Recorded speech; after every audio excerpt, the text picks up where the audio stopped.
Hi everyone, this is going to be a video about altruism and selfishness and pursuing the positive self-image. Uh, but precisely in the context of the accusations that I hear are sometimes being made uh, with regards to people who engage in some sort of activism that are caring about some fighting for some cause, stuff like that. You oftentimes hear arguments that, well, you really doing that to get self-esteem boost because you need to feel good about yourself, so you're doing that to kind of be proud of yourself for doing that socially desirable activity. Uh, so let's concentrate on that argument. What does it really imply? Does it imply that uh, because people who are engaging in those socially beneficial activities are actually they don't care about the cause? That doesn't follow. What follows from the statement of the fact that they receive a benefit of that activity in the form of positive self-identity is that this is one of the effects of that activity, and that may be one of the reasons for why they're doing that. For some people, maybe it could be a primary reason when a person cannot find themselves in this world, and this is the only way by which they will feel valuable and respectable stuff. But we can't really say that all people are in it just for that. That doesn't follow. So, but that's one side of the argument. The other side is that does that accusation imply that it's only those people who are, trying to volunteering and doing some sorts of seemingly, apparently altruistic work, are they the only people who are trying to boost their self-esteem? Is nobody else practically doing the same thing all the time? I would say that it's like accusing people of breathing, Everybody does that. Everybody breathes the air. And everybody is trying to maintain a positive self-image. Even people who are uh, doing something outright antisocial, uh, they manage to maintain a positive self-image nevertheless. So when you're accusing people who are actually doing something valuable for the society of doing it for their self-esteem and their pride and whatever ego trip, think of the other people who are also boosting their self-esteem, but in less desirable ways, I would say. So on one hand, we have, an activist for some cause, fighting for, social justice. And on the other hand, we have a person who is, entering some stupid beauty contest. And that's how they are trying to boost their self-esteem. On one hand, we have, again, some sort of, person who is fighting for, some altruistic cause to fix something that's broken in this world. And on the other hand, we have a person who is only caring about themselves and possibly their family, but you know, maintaining a positive self-image by saying something to themselves that justifies their inaction or their reproachable actions, behaviors. So, for example, people who are selling uh, bad mortgages, they don't go around telling to themselves that, oh, I'm such an asshole, I'm really living off other people's problems, I'm parasiting and stuff. No, they are perfectly fine creating in their mind the image that this world is just a fighting place, starts from nature and all animals are just trying to steal from one another, people are just the same, the strongest survives, I'm the strongest, I'm the smartest, I'm not gonna be a loser. So it's either you screw somebody over or you get screwed by somebody else. So I'm choosing to be the smart guy and the winner, and I deserve to take from people, from stupid people who cannot figure out that I am cheating. They deserve to be cheated on. They deserve to get scammed, to get ripped off and stuff. So this is also a way to maintain a positive self-image while not only doing nothing productive in a society, but also doing something, detrimental to the society. So which of the two would you prefer, frankly?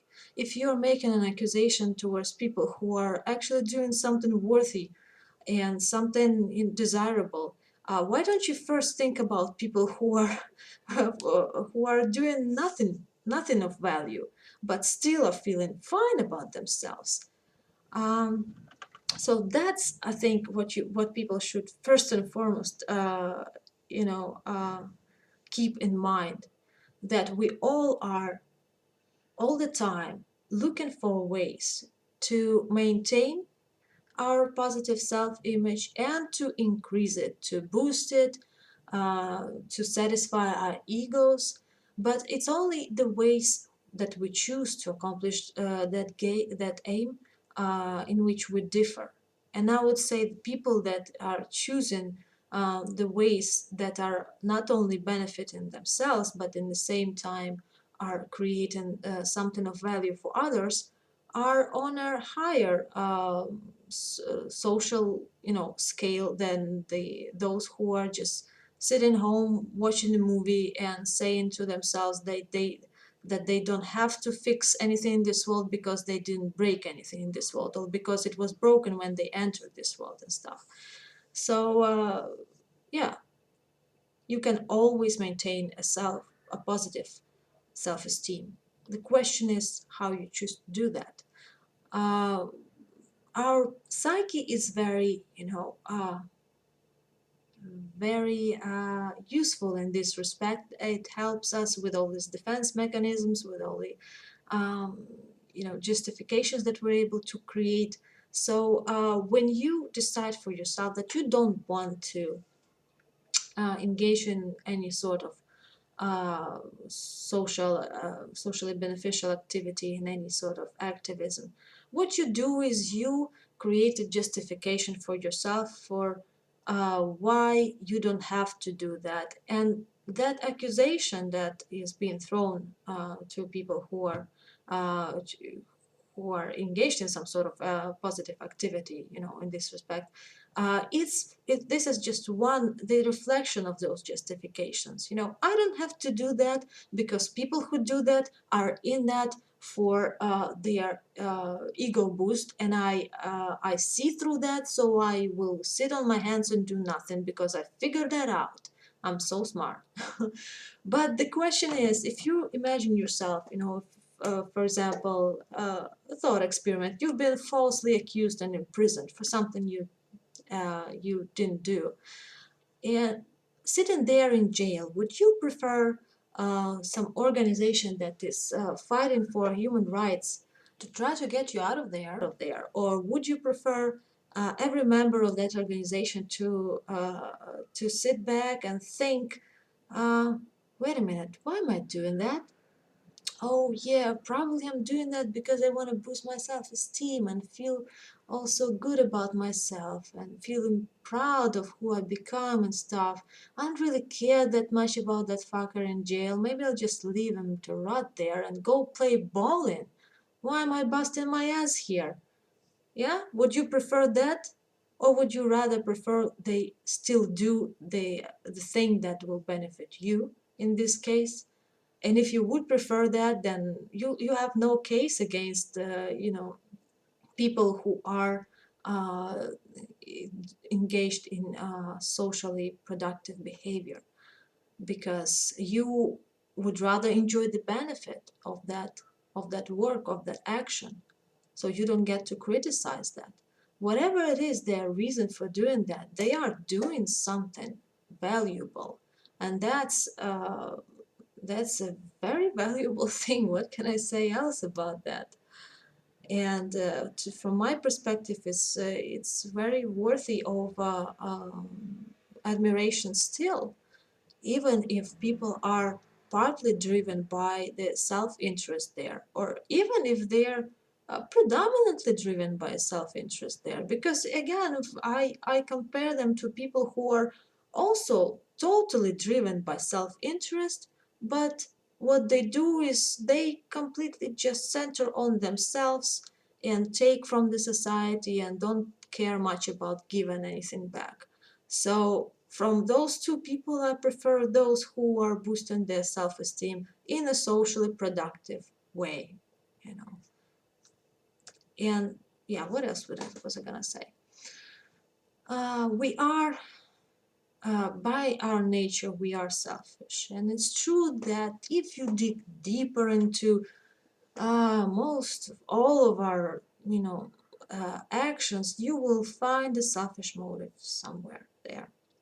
But we are not solely biological creatures. We also have this ratio. It doesn't always work perfectly well. We also, as I've just said, we create justifications, and we, try to cheat our way to the goal without giving anything productive, also rationally. But still, if you use your rationality and look at this world and ask yourself, okay, presume let's assume we are all completely selfish bastards, but where do we go from here then?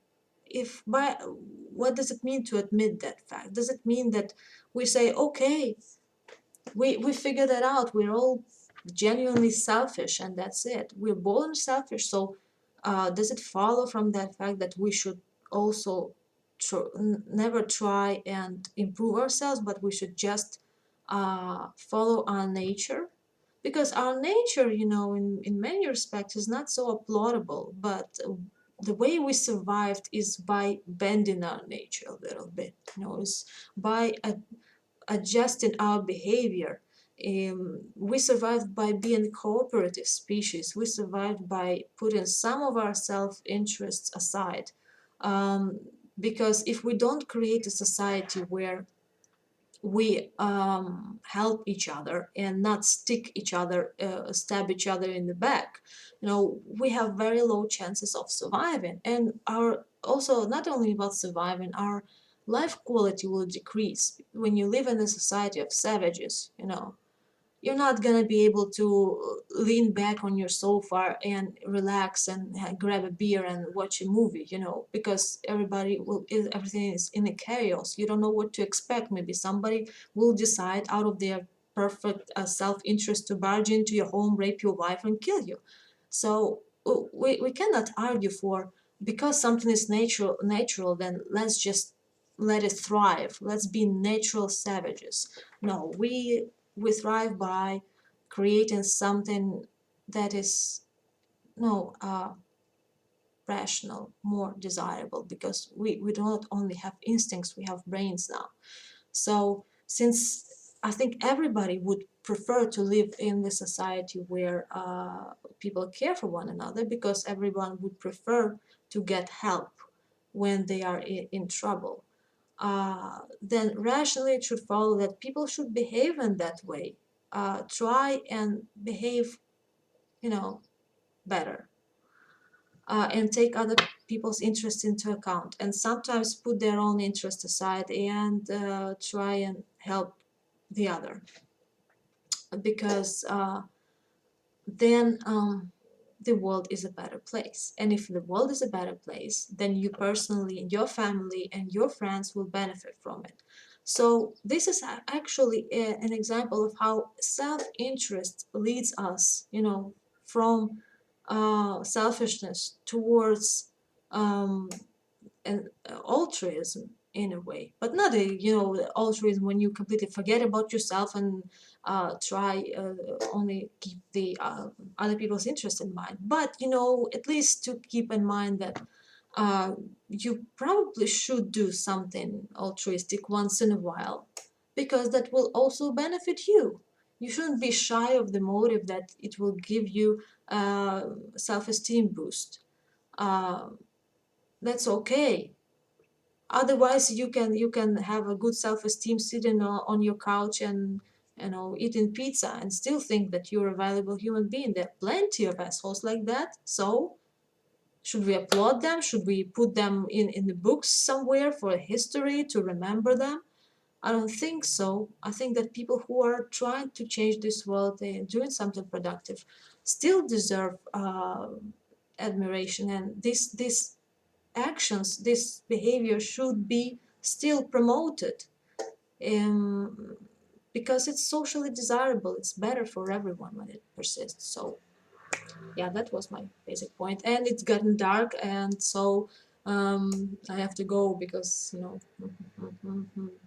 dark forces, vampires and stuff. So goodbye.